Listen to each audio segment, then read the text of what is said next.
Well, good morning and welcome to Sunday Morning Coffee with Dr. Childress here. So, today I'm going to be discussing step one for parents who are dealing with this pathology.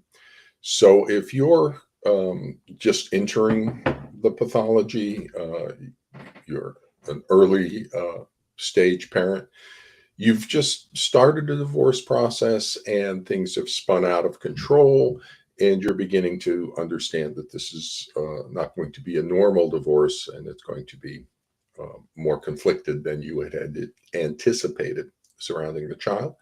And so you're very disoriented at this point. And what do you do? What's the first thing you do as you enter into this pathology and its solution?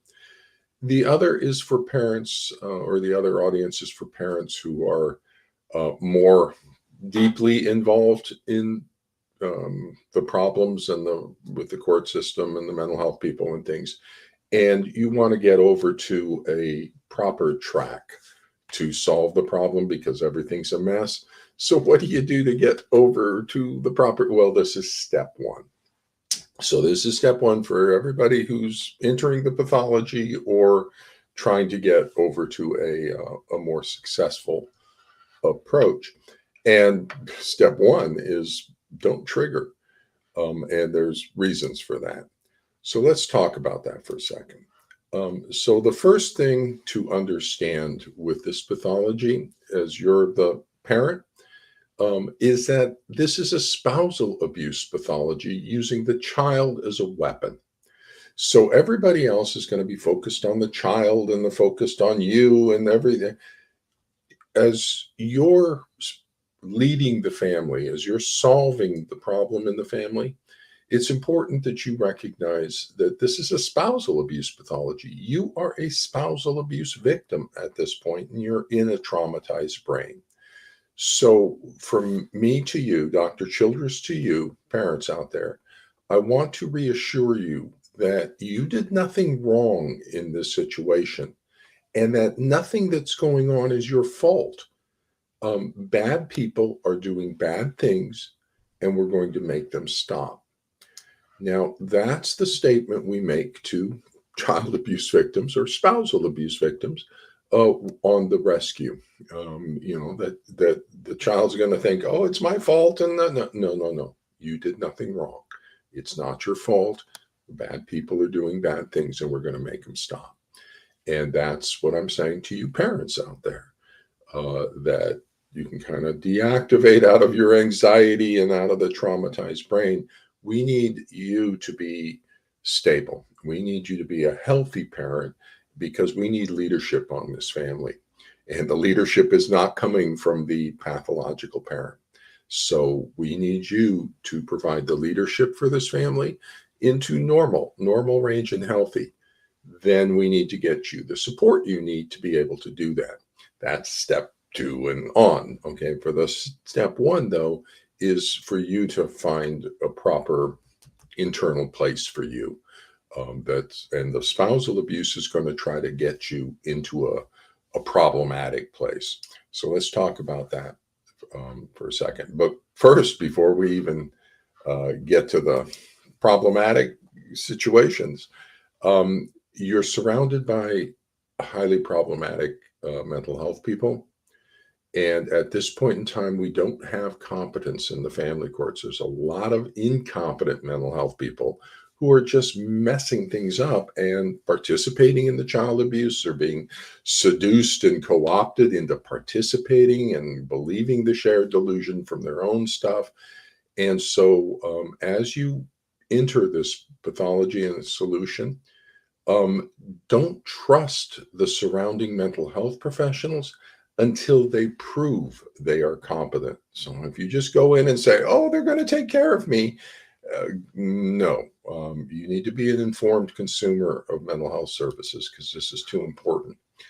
So one of the things to understand about competence, a real easy way to assess for competence, is the patient should never have to explain the pathology to the doctor. The doctor should be explaining it to the patient. So just like Dr. Childress can come on every Sunday, and I'm not sitting with notes or anything. I'm just explaining the pathology to you because I know what the pathology is. That should be true of all the doctors. I'm applying established knowledge, Bowlby, attachment, Mnuchin family systems. I'm telling you established knowledge.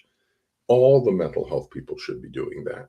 I'm not special. I'm not the ceiling. I'm the floor. Okay. People should be at least practicing to the level of Dr. Childress, and then we can go higher. But if you're having to explain the pathology to the doctor, they're not competent by simple demonstration that somebody's having to explain the pathology to them. So now you are in a position where that's true, though, unfortunately. So that's where I have a website. You can direct them over to that, the mental health consultation page. I'm more than happy to talk with them, consult with them, so you can put them and me in touch with each other. I have books, I have booklets, there's lots of ways they can educate themselves if they're motivated. If the doctors are motivated to become educated about the pathology they're working with, but that indicates to a large degree, the dysfunction within the mental health system and the family courts. The forensic psychologists, that's what they call themselves, all of them. So we need to reorient the field here. So don't trust the mental health people until they show they're competent, and you'll get a sense of that as you're talking. Do they get it? Do they understand what's going on? And or are they arrogant and don't tell me what's going on, I'll tell you, and then they start using euphemisms like resist, refuse dynamic or parental alienation stuff. Do not use the word parental alienation. Stay in established knowledge. Don't use euphemisms to cover up the child abuse. Let me pull that for a second. This is important. Do not use euphemisms to cover up child abuse. The euphemisms currently being used in the family courts to cover up the psychological abuse by the allied parent, by the pathological parent, are resist, refuse dynamic and parent-child contact problems. Those are out of the forensic psychology people. They are used to cover up their ignorance. They don't know the established knowledge, so they have to make things up because that's how stupid they are. They're so ignorant, they have to make up new pathologies. Resist, refuse dynamic, parent-child contact problems are the euphemisms. It's child abuse. Then parental alienation is the common euphemism that everybody uses to hide the child abuse from view, from the court's understanding, and from effective intervention. When there's child abuse, say child abuse. It's not inappropriate affection, it's child sexual abuse. It's not overly harsh discipline, it's child physical abuse.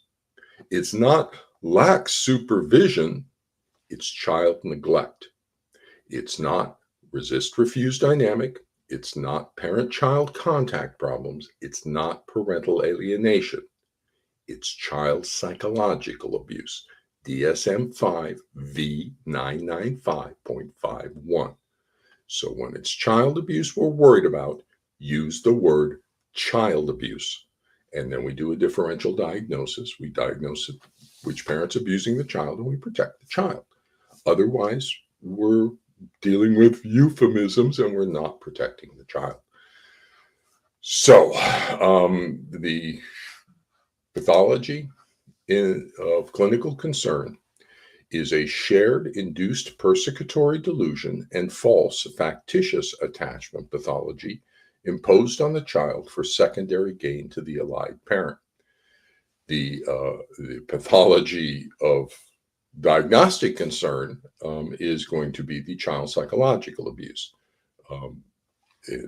DSM-5 V995.51. So this is a picture of kind of my mental representation of what the pathogen looks like. Kind of simplistic, but I see it sort of similar to those little models that we used to put together in chemistry class, where there's various domains of meaning or information structures that are functional or dysfunctional with the pathology. So, one of those bubbles would be shame, and another bubble would be, you know, rejecting a parent or something. And so we'd have various aspects of the pathology there.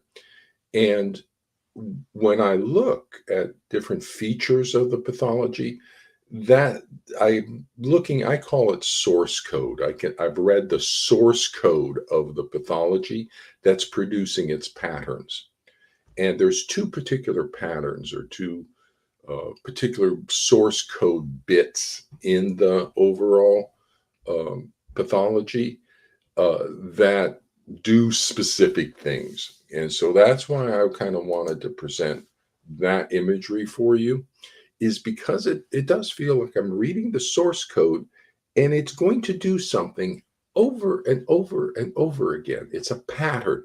This pathology is pattern.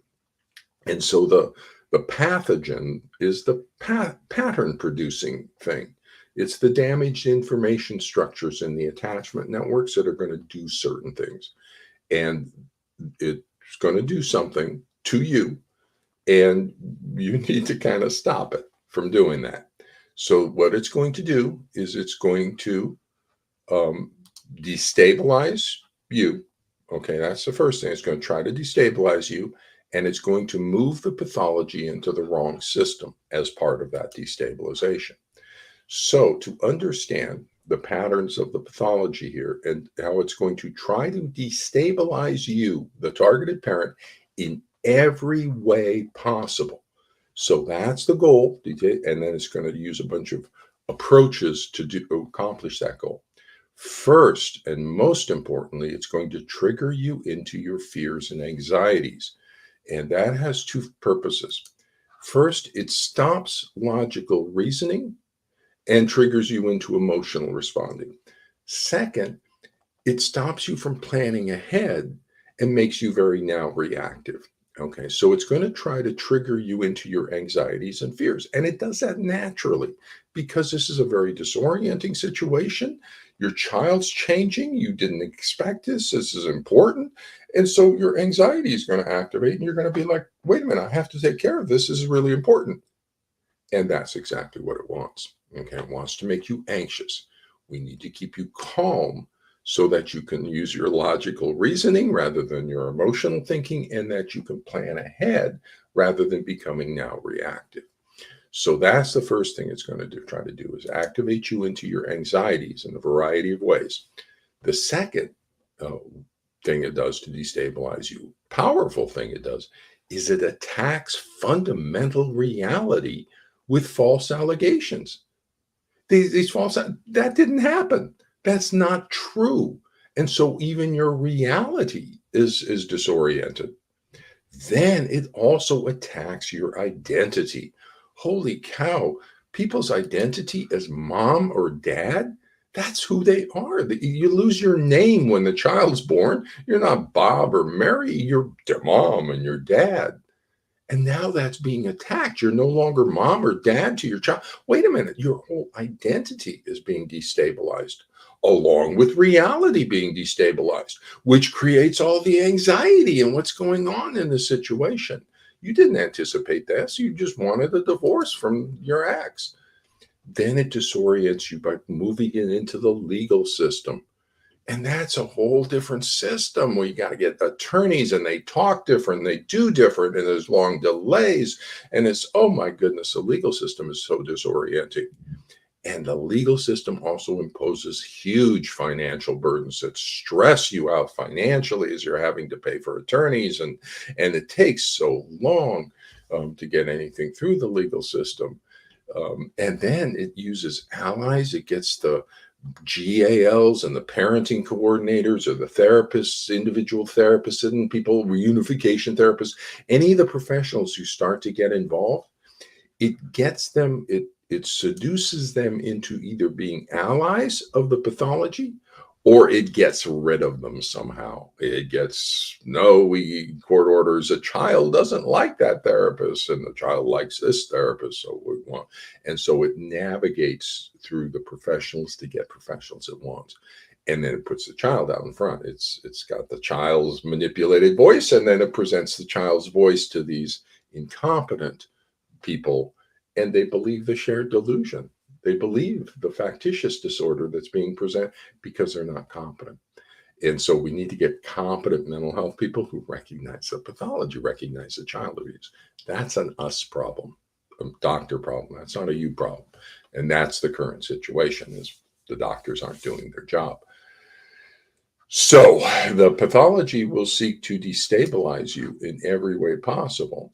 So knowing that, step one is don't trigger into your fears and anxieties.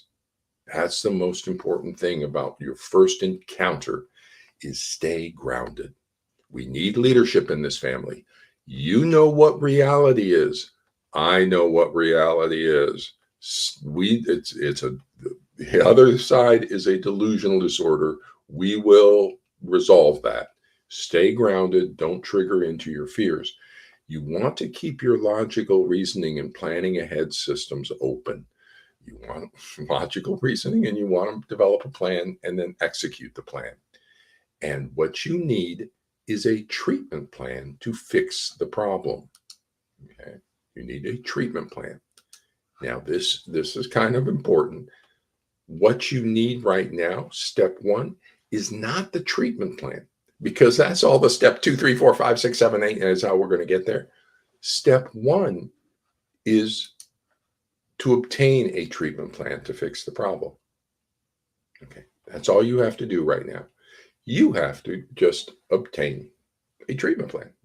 The plan is to obtain a plan. Okay, that's easy. So who develops treatment plans? Is that a judge? No, judges don't do treatment. So who develops a treatment plan? Doctors do. Okay, so you need to get this over to a doctor to get a treatment plan. And that's your plan, to get this over to a doctor to get a treatment plan to fix the problem. Okay, you got a problem, you need it fixed. We need a treatment plan to fix the problem. So what the pathology tries to do, and this is a source code again, it does it in all cases, it will try to drive this into the wrong system for a solution. The family court is the wrong system for solving pathology. And family conflict is a pathology. It's not a crime. The healthcare system deals with pathology. Legal system deals with crime. So why are you trying to solve a pathology in the legal system? That's insane. That's totally the wrong system to solve the pathology. And the legal system becomes a barrier to treatment because of the extensive delays right off the top. This is child abuse. Okay, this is what we're worried about, one way or the other. And we got months of delays from courts, and then it gets months and years. We need an accurate diagnosis on child abuse relatively quickly. We need a clinical diagnostic assessment within 4 to 6 weeks when we're concerned about child abuse, which we are. And so the legal system is way too slow for that. We need to pop it out of the legal system, get court orders, because they're going to drive it into the legal system. So we're going to have to, though, take it out of the legal system, get it over to the healthcare system, and get an accurate diagnosis relatively quickly so we can get on this and fix it. So, then there's a manipulation. When they drive it into the legal system, they're able to manipulate the court so easily because the court is not a mental health professional. The court doesn't diagnose pathology, and they got the child saying stuff, and the court doesn't know what's happening, and they're running through case by case out through the day. And so they can manipulate the court more easily. They get a restraining order or something, and then the court into 3, 4, 5 months of delay. Plus, it's financial abuse of the spousal parent to drive this into the wrong system, the legal system. It's much more expensive, the legal system, than getting treatment. And then they get all the professionals around, that cost more money. parent-child coordinators, the GALs, the individual therapists, the reunification, all these people that all are sapping money. The attorneys are sapping money from the parents. So it's financial abuse of and then there's a public shaming aspect of bringing it into court and declarations where they say what you're a bad parent you were and bad spouse during the marriage and putting you on trial for being a bad parent. So there's all sorts of manipulative stuff about driving it into the wrong system. So what your first step, your plan is get it out of the legal system. Move the solution over to the healthcare system, out of the legal system. You will have to get court orders to do that, but let's do that. And then what do you do in the mental health system? That's steps 2, 3, 4, 5, 6, 7, 8. We're talking about step 1. Okay, step 1, don't destabilize, stay calm. You know what the situation is. Develop a plan. What's the plan? Let's get you a plan. And so you need a treatment plan. So let's get this over to the healthcare system and get this over to the doctors. So you want a treatment plan to fix the problem. Now, for a treatment, you're going to need to know the diagnosis because diagnosis guides treatment. And this is really simple. And so you can just go back, you're moving it into the healthcare system. You don't have to prove a pathology to the judge. How do I tell the judge? Stop it. You're in the wrong system. Get it over to the doctors. You shouldn't have to explain the pathology to the doctors. You might, so we'll talk about that. But you want to get it. Now, once you get it to the doctors, what you want is what you want from any doctor related to your child for any physical problem or emotional problem. You want them to an accurate diagnosis of what's going on and an effective treatment plan to fix it. Now, is that up to you to come up with the diagnosis? No, you're not a doctor. They are. That's their job. And it's your job to be competent. And it's your job to know. And it's their job to explain the pathology to you, not you explain it to them. But the forensic psychologists, people with names, are just lazy, ignorant, incompetent, unethical, and just the worst imaginable. And the clinical psychologists with knowledge don't work in the family court, so you're kind of stuck.